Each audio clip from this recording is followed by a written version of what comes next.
As a brand, one of the worst things that you can do is to sound or look like everybody else. Design gets a whole lot of attention here in the branding space, but not as much attention is paid to brand messaging. And it is a powerful opportunity for your brand to stand out, to be remembered, and to attract more clients or customers.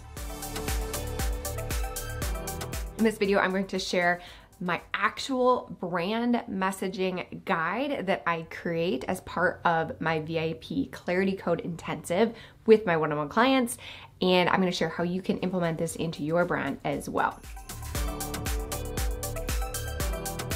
My name is Kaye Putnam. I'm the psychology-driven brand strategist. I have been behind the scenes of thousands of student brands through my online courses and hundreds of brands directly working with them one-on-one. So I have the honor and the privilege of seeing not only what the textbooks say that brand messaging should be, but what is actually necessary and what moves the needle in the real world for small businesses like mine.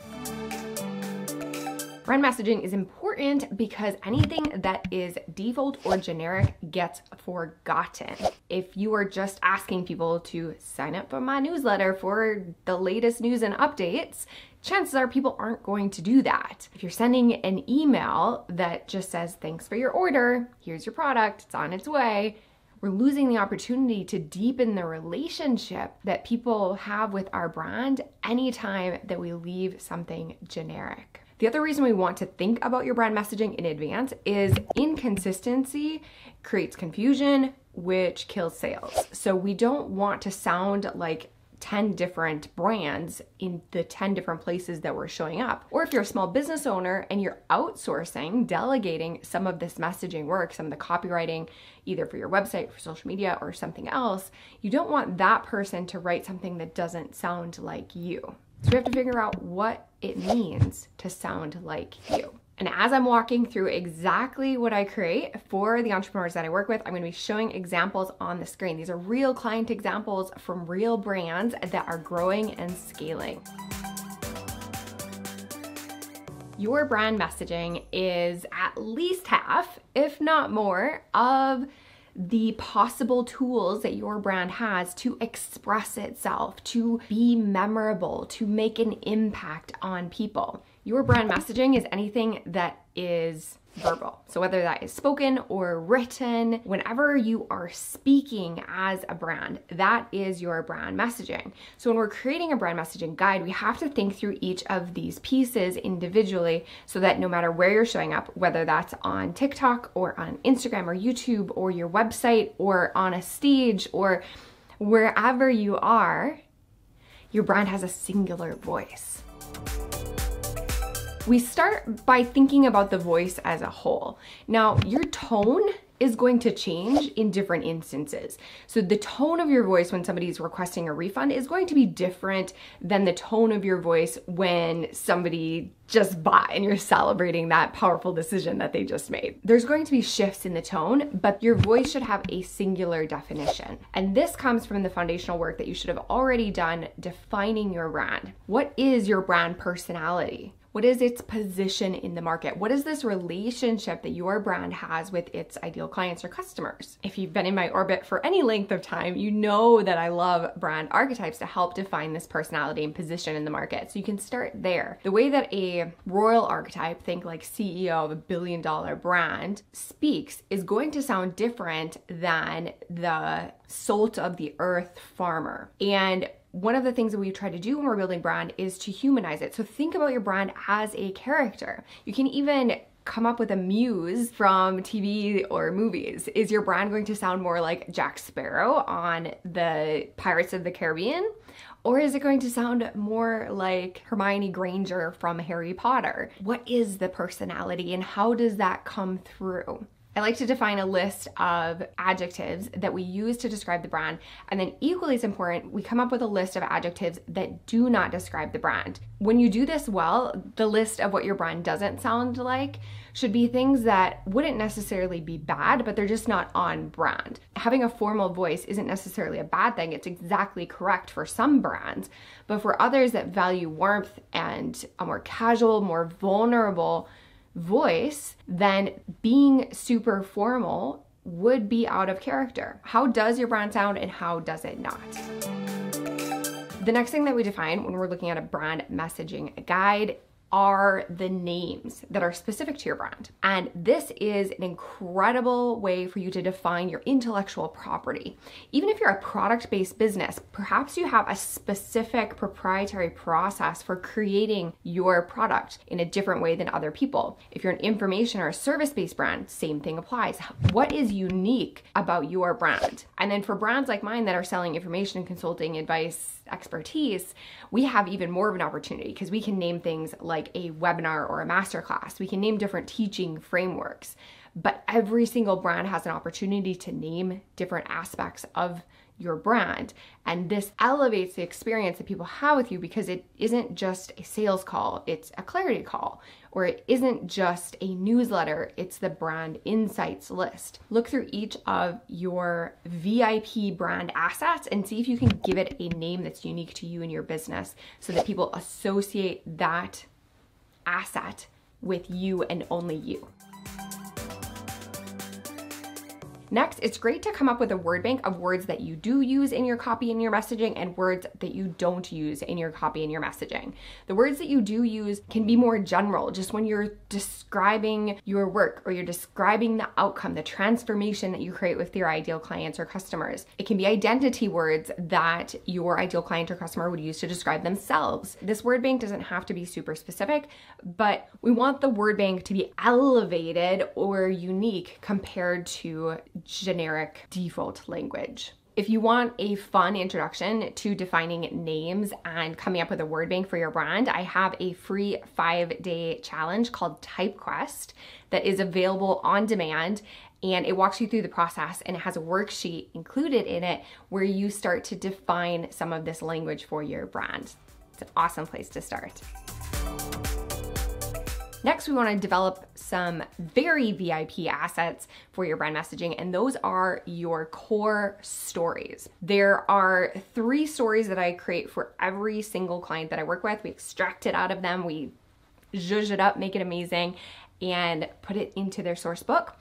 First one is the origin story. So this is why you do what you do, what called you to your business, why this work is important to you. It's the thing that you would open with if you were being interviewed on a podcast and people had no idea who you were, what your business was. Some version of your origin story probably also is going to show up on your about page, and it's a really good story to tell in different formats when you're reintroducing yourself every so often on social media or on YouTube, wherever your brand is showing up. Second story we always extract out of entrepreneurs is the movement story. So aside from what the business is doing right now, what is this larger movement that your brand is a part of? How are you intending to change the world for the better through the work that you're doing? Now, this might be a grand vision that you yourself can't complete on your own, but it's something that you're contributing to. For me, my movement is I am helping more people get their genius out of their brains because I truly believe that entrepreneurs are changing the world. And I see this every day. I know it sounds cheesy, but as all of our systems in society get more complex, a lot of them are really inefficient. So the education system is lacking in many ways. The healthcare system is lacking in many ways. And there's a billion different examples of this. Entrepreneurs are the ones who are scrappy and going straight to the people that they are meant to help and impact. And they are filling the gaps in some of these systems. They are transforming the systems in other cases.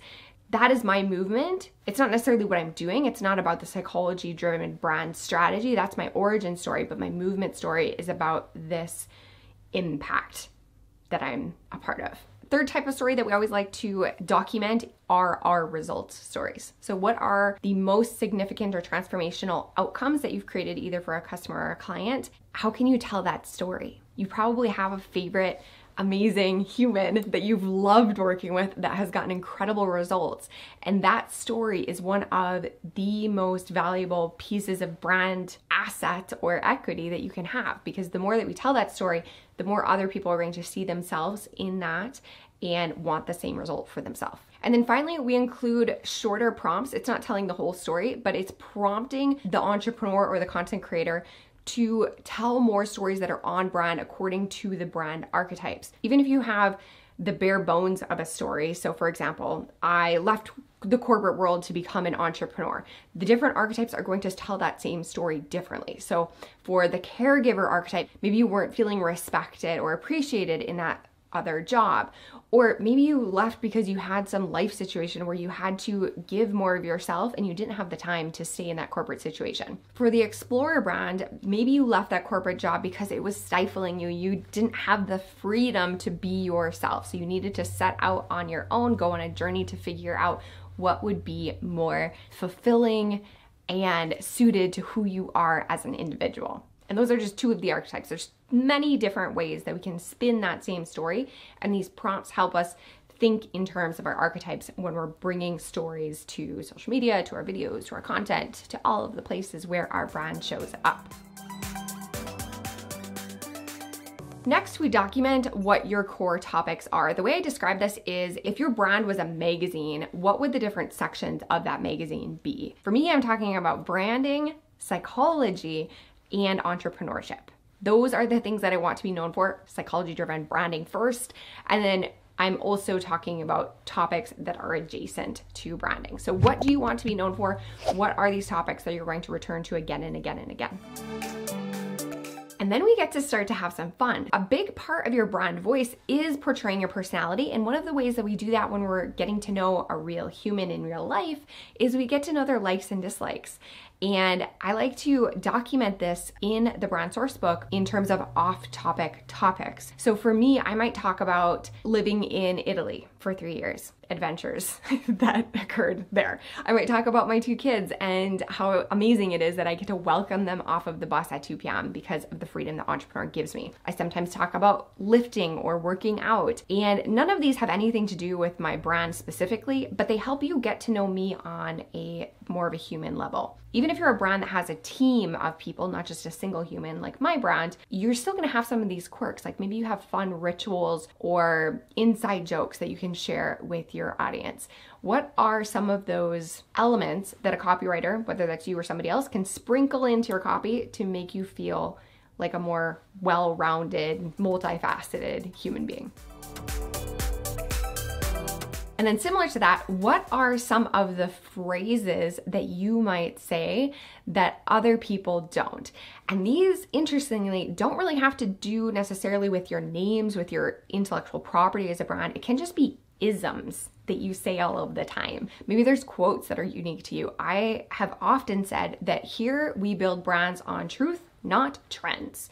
I also like to say that when people are in my orbit, because the word audience just feels kind of icky. It's not what's happening here, but we're all kind of in orbit of each other and dipping in and out of different entrepreneurs' content and courses and all of those things. I'll often open an email with "Hello Genius" or "Genius Brand Builders." When I get really excited, I'll say phrases like "shut the front door" or "oh my goodness." And these are specific just to my weird self. And your phrases, your isms are probably a little bit different, but it's a powerful leverage point to document what those are so that if and when you have somebody writing on your behalf, they actually sound like you in all of the ways.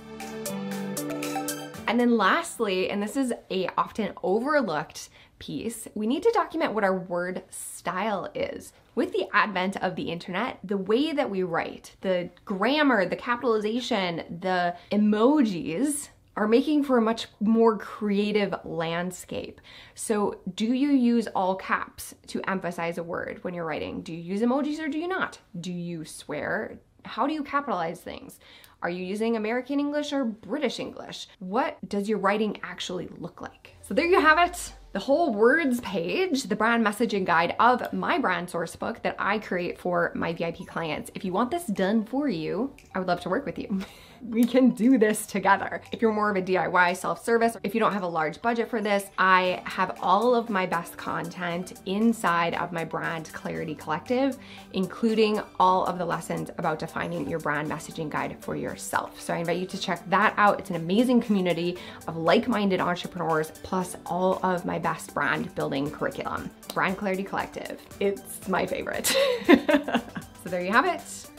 Actual functioning, realistic, and valuable brand messaging guide that you and your team will actually use. Get it documented, distribute it to anybody that's going to be your brand on your behalf, and enjoy the leverage that you can get by equipping other people to be your brand in your messaging. And again, even if it's just you, the consistency creates conversions. The more people feel like they know what they can expect from you, the more they trust you to deliver on your promises, and they're quicker to buy. I hope you found this helpful. Let me know in the comments, which one of these elements do you need to define for your brand? All of them? Maybe you're just missing one or two? I can't wait to hear. I'll see you guys next time.